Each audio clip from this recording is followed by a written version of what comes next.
I know she's got more fights in her. She's pretty young, so I'm excited to watch and see how she performs now since she since her last couple performances.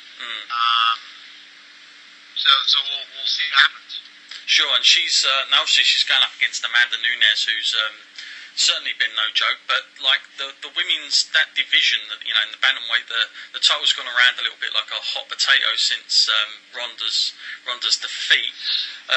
So I'm guessing everybody wants to is asking the same question, which is are we going to get a ruthless Ronda Rousey, or is this one of those cases like you see a lot in boxing where one defeat just absolutely hinders someone's legacy or performance? And I know that's something you haven't had to have dealt with in your MMA career because you left just with an undefeated streak. But I mean, if you'd have lost yourself, Daniel, do you think that would have taken something out of you? Would you have had to go back to the drawing board, or would you have just been able to continue? Yeah, I would have gone back to the drawing board. I was just blessed that I got put in situations and I trained right and trained hard and had amazing coaches and American Kickbox Academy and CSW, and it was just it was a blessing. But a lot of these fighters, you get thrown in early, you get a lot of hype, you get your ups and your downs, you get your highs and your lows, and a lot of them crash. They don't have really good mentors around them. They if you look at sports and it's 80-90% mental, then why are they spending 89 or 90, or 100% on physical? Right. Yeah. And so you really look at and that's what we're doing. I was with we just helped the Division II National Championship football team out at Nova Southeastern win last year, and I was with the head coach a couple days ago, and I looked at his big national championship ring, and I go, how do I get one of those? It's, is that possible? And he goes, well, you're part of the team, so let me see what I can do. And I'm like, heck yeah. You take these teams and you just add so much value to individual, personal people, and help them really understand what they want and how to get what they want out of life. And a lot of these people are just, they've never had that. And so they don't ask enough questions. They don't hang out enough to really start understanding. They go, a lot of them, want to go off and do what they think is right, but they usually don't know what is in their own best interest. Sure.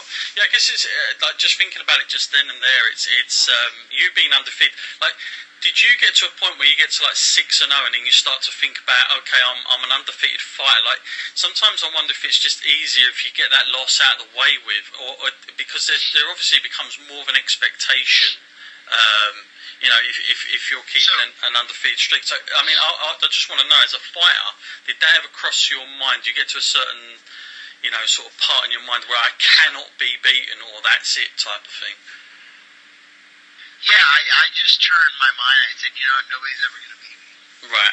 There's no point in getting into a cage if I'm going to doubt myself and if I'm going to, potentially lose. Right. And so training right is really the key, but having the mental health and mental ability to understand that, when you're getting punched, you're getting hit, the other guy might outdo you in one area, whether standing up or on the ground, but you get to understand how to turn that around and push them. Where when I fought for Strike Force at the Playboy Mansion, I had the guy I let him hit me and I smiled at him, and it was that mindset I had of I'm not going to give up or give in, and I'm going to make you hurt mentally. Right, yeah. So it's got to psychologically. It's all psychological at the end of the day. Yeah. All these athletes, when they lose that first fight, and get their when they lose their first fight and they get whooped, it really tests them on who they are and who they're going to be and what they're going to create, for their future. Sure. So, that makes perfect sense. It's pretty amazing. Yeah. What some athletes can do and come back. Yeah, I heard Mike Tyson say something really, really similar. Actually, what you just said there's pretty much mimicked what he said about when he was going in. It was all pretty much a show. Mike Tyson went through probably some of the worst of the worst. Yeah. So with that said, just as an early prediction, I know it's tough to tell. Do you expect Ronda Rousey to come back and get her title back, or is this going to be like one of those dream moments that just doesn't happen and reality sinks in, and even a year? I expect. Go on, I expect her to come back and win. She's not in this to lose or look like an idiot. I think she's learned a lesson to some extent. Right. And I think her head blew up in the beginning, but she gets to come back and really show people what she's made of. Sure. Yeah, I think I'm with you on that one. Also, at 207 is someone you said that you sparred with. Cain Velasquez is back, and he's up against Verdum, who he lost against before he, of course, after that he went on and beat Brown. But are you expecting Cain to sort of come out, because he looks in really good condition at the moment? And if there's anyone to take the title up, in that heavyweight division, I think he's the closest to it. But I mean, obviously he's got to win this fight. Do you expect him to get his victory back from his loss here? Yeah, he's going to get his victory. He's going to go for go and win the title. I believe out of anybody I've ever trained with, Cain is the toughest. Sure. Guy I've ever sparred with, but at the same time, he's also the nicest guy.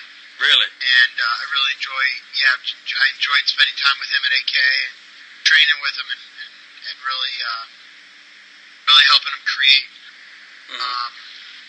He really helped create an understanding of how not to stand in one place or you get your face smashed in. Sure. Yeah, cool.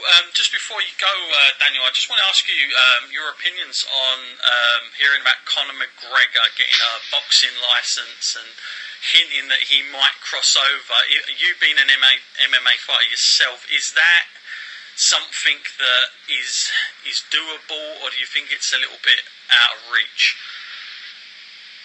I think he should definitely get his boxing license. I think he needs to go out there and whoop somebody. I'm not going to mention any names. You probably know who I'm talking about. I think we all know. And show the boxing world what MMA fighters are made of. Yeah, totally. And I mean, are you a fan of boxing in general, or is that just something that you feel is sort of past and MMA has kind of come along and taken its place in some ways? Because boxing just seems about a load of money at the moment. Yeah, I love both sports. I mean, when you get good boxers out there and they really push it, I love it. Amazing. When you get a lot of wussies that don't want to get hit or they just want to pity paddle, then it's not a fun sport to watch. Sure. So I believe McGregor would really rock and roll and show the sport of boxing what an athlete will go for. Absolutely. Daniel, before you go, is there anything that's coming up for you going on in wrestling or anything like that currently for you in the pro wrestling world? Yeah, I'm going to wrestle in March in Texas. Right. I'll wrestle maybe once for sure this year, maybe a second time in South Florida. Sure. But I'm excited for it. I'm really just slammed with what we're doing. I'm doing a training at Quantico, Virginia for the FBI in January, and it's just amazing to be able to see how we're building the partnerships and how we're getting somewhere to really help these people in the different cities and communities. Dude, I can see you almost in everything at the moment. Like, I don't know where it ends with your project. Like where the cutoff point is. I mean, you're so involved with so many different. We're changing the world together, brother. Let's do it. Seems like it, man. Seems like it. And I'm all for it. Well, thank you very much, Daniel, for coming on and taking time out of your busy schedule. Because I know you're very busy, and you always seem to be on the go. That's one thing I'll say. Appreciate it. I'd love to come on anytime you want. Thank you very much. Yeah, really honoured to have you on again, Daniel. Thank you very much for taking this time. You got it. Have an amazing week. Thank you, mate. Take care. Bye, mate. Yep, so that finishes our interview there with our good friend Daniel Puder, who came on and, of course, talking all things UFC 207. You heard it there, folks. He's gone well out for a Ronda Rousey return. Matt, can I ask your early prediction now? I'm going to put you on the spot. Yeah. Who are you going with? Are you going with the? I mean, I know we're sort of both sort of.